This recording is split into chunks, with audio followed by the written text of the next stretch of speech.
Hello my dear students. आज का session हमारा 12th के लिए हो रहा है। 12th बोर्ड के लिए एक्सक्लूसिवली है ये। थोड़ा सा ये हायर स्टैंडर्ड के भी क्वेश्चंस हैं जो आज के लिए मैं सेशन में ले रहा हूं। This you can see that time period of the oscillating dipole in uniform electric field. आपको इसमें चीज जानना पड़ेगा कि डाइपोल क्या होता है। क्विक रिकैप में डाइपोल जो हमने पढ़ा था आप भी जानते होंगे, पिछले दोनों वीडियो में मैं बता चुका हूं। डाइपोल के बाद आप ये जानते होंगे डाइपोल पर फोर्स कितना लगता है, और फिर डाइपोल पर टॉर्क कितना लगता है।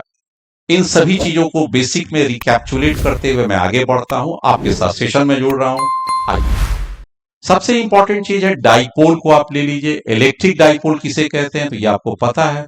Minus Q and plus Q charge separated by a very small distance and that is called, let us suppose centre से डी डिस्टेंस पर दोनों है, and here it is the directions of the dipole moment. ये आपने देख लिया। हमने इस डाइपोल को इंक्लाइन क्यों रखा है, मेरा पर्पस ये है कि ये यूनिफॉर्म इलेक्ट्रिक फील्ड ई से मेक्स एन एंगल थीटा। तो ठीक है, तो यूनिफॉर्म एंगल थ्रू आउट है, सभी जगह है। इस जगह भी यूनिफॉर्म इलेक्ट्रिक फील्ड है ये। अब बेटा क्या हुआ, इसके ऊपर फोर्स लगेगा, कल भी मैंने देखा था। ये फोर्स कितना लगेगा, दैट इज क्यू ई, और यहां पर भी फोर्स लगेगा, इक्वल इन मैग्नीट्यूड है बट अपोजिट इन सेंस है, क्यू ई।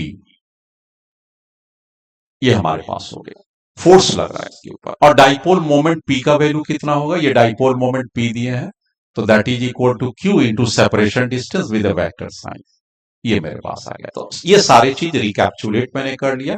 अब प्रश्न ये उठता है टॉर्क कितना लगेगा, तो टॉर्क इक्वल टू मैंने आपसे कल पढ़ाया था पी क्रॉस ई। ये भी रिकैप्चुलेट कीजिए, पहले से डिस्कस हो चुका। Torque that is called P sine theta. ठीक है, पी के जगह पर आप क्या दीजिएगा, क्यू इंटू टू डी, ये भी सही है। इलेक्ट्रिक फील्ड सही है, and this sine theta where theta is the angle between T. This is the torque. ये कौन सा टॉर्क था, आपको एक्सटर्नली टॉर्क था। लेकिन अब आ जाइए कि जब आप अपने हाथ को हटा लेते हैं या एक्सटर्नल मैकेनिज्म को विड्रॉ कर लेते हैं, तब ये क्या करता है, इस पर एक रेस्टोरिंग टॉर्क आता है जो उसको पुनः अपने पोजीशन पर लाता है। तो जैसे ही आप रेस्टोरिंग टॉर्क देंगे तो ये निगेटिव वैल्यू के साथ आ जाएगा। That is the meaning. तो what is the restoring torque of a dipole, और इसको किस ओर लाएगा, इसको खींच के इस ओर लेते आएगा, इस डाइपोल को इस ओर ले आएगा, रिस्टोर करेगा इसको इस ओर लाने के लिए। So this torque is called restoring torque. अब अगर आपका एंगल स्मॉल है, इफ थीटा इज स्मॉल, जो कि ये कंडीशंस होगा ऑसिलेशंस के लिए, तब आप आराम से लिख सकते हैं under that circumstances sine theta is equal to theta.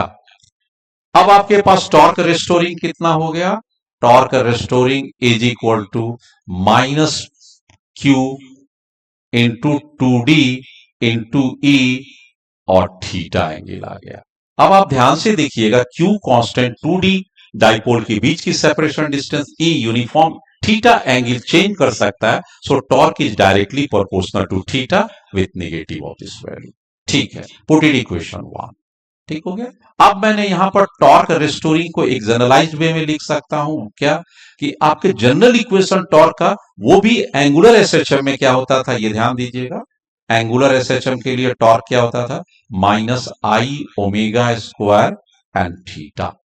ये कौन सा इक्वेशन और कहां से लिया गया है, तो ये 11th में आपको पढ़ाया जाता था। किस जगह पर, एंगुलर एसएचएम के केस के लिए टॉर्क की वैल्यू होता था माइनस आई ओमेगा स्क्वायर थीटा। इसको माइनस के थीटा भी लिखते थे, लेकिन अभी के की जरूरत नहीं है।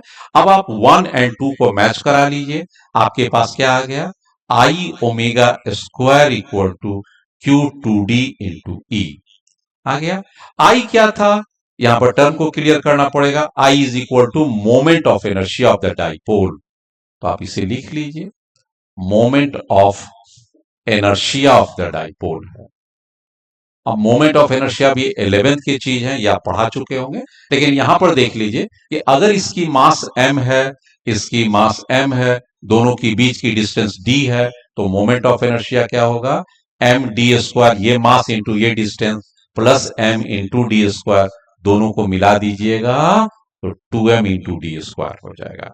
ठीक है, अब आपसे क्या पूछा है, I omega square equal to Q to D E.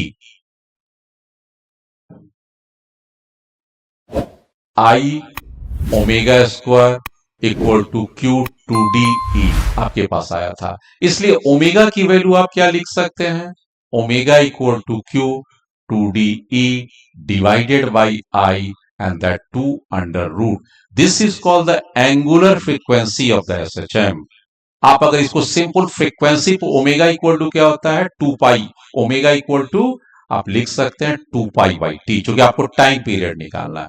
तो यहां पर क्या आ जाएगा, Q to D E divided by moment of inertia आई।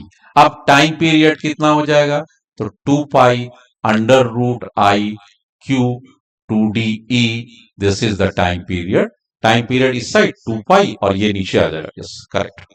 तो दिस इज द क्वेश्चन। यहां पर मैंने आपको अलग से लिख दिया what is the moment of inertia 2m D square. आप चाहिए तो इसे पुट कर सकते हैं। ये टाइम पीरियड क्या हो गया, ये भी ध्यान से देख लीजिए कि अगर ये यूनिफॉर्म इलेक्ट्रिक फील्ड है और ये डाइपोल के डायरेक्शंस है, आपके पी के डायरेक्शंस है, और ये थीटा अगर स्मॉल एंगल है, तो ये डाइपोल आपका ऐसे कभी इस साइड जाएगा कभी इस साइड जाएगा, मेकिंग एन एंगल थीटा। तो मीन पोजीशन से आपका अप एंड डाउन या लेफ्ट एंड राइट ऑसिलेट करेगा। तो this is the time period of A SHM.